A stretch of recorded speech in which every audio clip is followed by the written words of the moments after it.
yang virtual ada yang ikut? Baik, silakan. Bismillahirrahmanirrahim. Assalamualaikum warahmatullahi wabarakatuh. Selamat pagi menjelang siang. Salam sejahtera untuk kita semua yang saya hormati pimpinan Komisi 3 beserta seluruh anggota Komisi 3 dan jajaran komisioner Komnas HAM.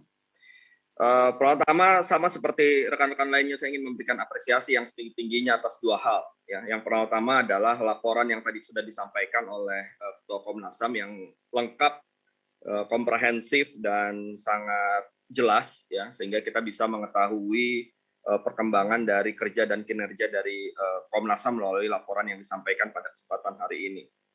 Yang kedua, terkait dengan beberapa hal yang telah dilakukan oleh Komnas HAM dalam beberapa waktu terakhir ini. Ya, saya mencatat yang juga tadi sudah dilaporkan, ya, diantaranya ya salah satunya terkait dengan penanganan kasus KM 50 Karawang. Ya.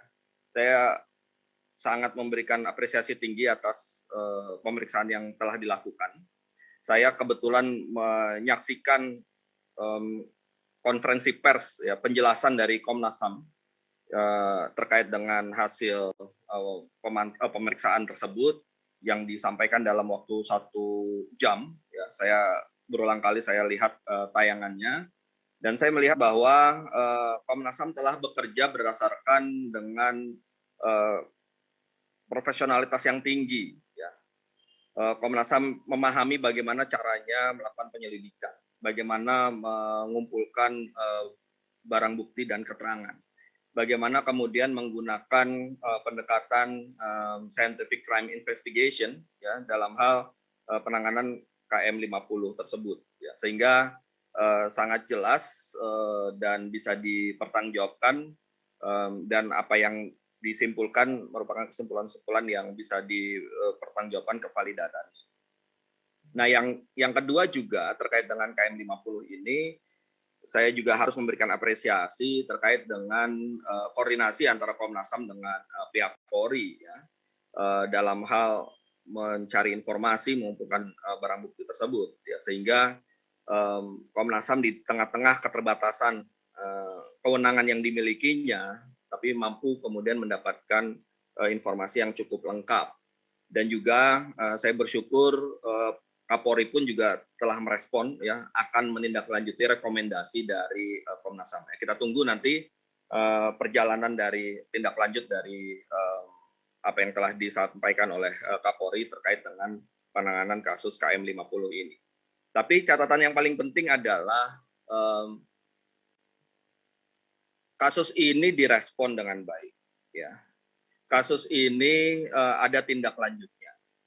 Tentu pengawal terhadap tindak lanjut itu juga menjadi penting bagi Komnas HAM untuk terus berkomunikasi dengan pihak kepolisian untuk mengingatkan bahwa saat ini masyarakat tengah memantau perjalanan dari kasus ini. Oleh karena itu, kita berharap proses hukum yang sesuai dengan direkomendasikan oleh pihak Komnas HAM itu dapat dijalankan dengan baik.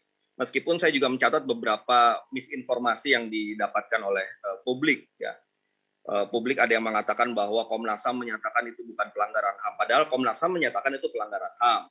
Tetapi memang Komnas HAM menyatakan bahwa kasus tersebut tidak termasuk dalam yurisdiksi pengadilan HAM menurut Undang-Undang Pengadilan HAM. Ini yang masih banyak disalah mengertikan oleh masyarakat. Oleh karena itu, maka ada baiknya Komnas HAM memberikan penjelasan lanjutan kepada masyarakat, ya, mengenai apa sebenarnya isi dari kesimpulan dan rekomendasi Komnas HAM kasus KM 50 ini. Yang kedua, tadi juga Komnas HAM memberikan laporan bahwa responsivitas Polri terhadap kerja-kerja Komnas HAM ini meningkat, ya, cukup baik, ya. Baik itu dalam hal memberikan keterangan maupun menindaklanjuti dari laporan Komnas HAM atau rekomendasi Komnas HAM, ya. Dan menurut saya ini harus dilanjutkan karena penting, ya. Selama ini seringkali saya mengkritik juga Komnas HAM menempatkan posisi hanya ingin berbeda gitu, seolah seperti ya, seolah-olah seperti hanya ingin gagah-gagahan saja bahwa mempermasalahkan kasus A, kasus B dan seterusnya, tapi tidak berpikir bagaimana kemudian kelanjutan kasusnya, bagaimana kemudian kita mendesak agar ada proses dan mencapai suatu hasil dari kasus yang ditangani. Oleh karena itu, koordinasi dengan pihak-pihak tertentu, baik itu kepolisian, kejaksaan, dan sebagainya, menjadi penting agar kita benar-benar punya target penyelesaian. Jadi bukan hanya sekedar mengkritik, bukan hanya sekedar menyatakan bahwa ada pelanggaran HAM, tapi kita tidak berpikir bagaimana kemudian pelanggaran HAM tersebut itu dapat diproses dan ada hasil target dari penyelesaian itu semua. Dan beberapa saya juga berikan apresiasi karena beberapa kasus penyiksaan misalnya yang terjadi itu juga direspon hasil koordinasi antara Komnas HAM dengan pihak kepolisian, ya, kasus Herman, kasus Sarpan, kasus Hendri Alfred dan sebagainya, yang menurut saya itu juga penting. Kalau hanya dilakukan oleh Komnas HAM tanpa ada koordinasi dengan pihak kepolisian, maka hanya berhenti pada soal catatan bahwa pernah terjadi pelanggaran HAM saja.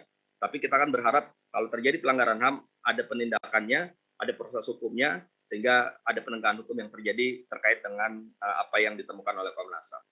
Ya, saya ingin juga memberikan dukungan terkait dengan kerja-kerja Komnas HAM ini, karena dengan semakin positifnya kerja-kerja Komnas HAM, tentu juga kita membutuhkan penguatan terhadap Komnas HAM, baik itu dalam hal anggaran, fasilitas, maupun juga legalitas. Ya, saya selalu membayangkan Komnas HAM ini semestinya juga sekuat KPK, dengan kewenangan yang juga dimiliki seperti KPK, dengan apresiasi yang masyarakat berikan juga seperti kepada KPK.